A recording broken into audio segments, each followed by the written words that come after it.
Yeah, it's a good point. I mean, with COVID and pent-up demand, I think that SDLT holiday has helped to see an increase at the lower end and sort of mid-value levels of the market.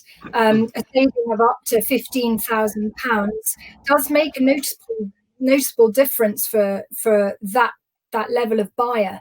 But for the ultra high net worth buyer, it's a nice to have, but not a deal breaker. And there are other reliefs available which could help the SDLT holiday, like multiple dwellings relief.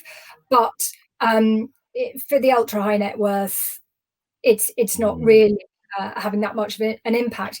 Where it does help, though, I think, is with estate planning, and that's because usually gifts are outside the scope of stamp duty land tax. It only bites when consideration takes place, and usually that would be where money changes hands.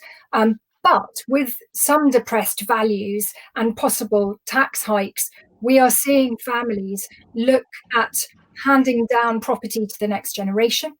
And where there is a mortgage on a property, ordinarily that would attract stamp duty land tax. So we are seeing families take advantage of the holiday and carrying out some estate planning, intergenerational estate planning. Sure.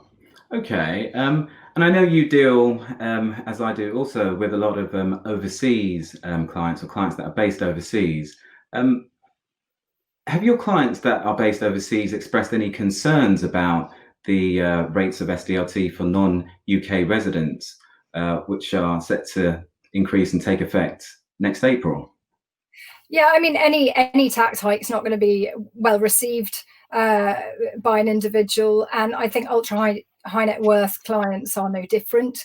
But they tend to add such extra cost onto the overall cost of making the purchase, and that purchase may be driven by non-tax objectives.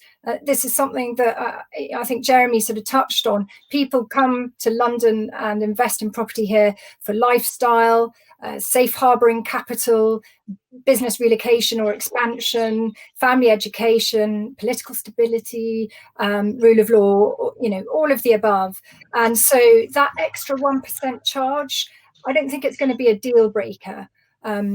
Where it might affect people is the smaller overseas investor who was clubbing together with family members to invest in UK residential property. And in that situation, they might be dissuaded if they don't foresee a sufficient return on their capital generally.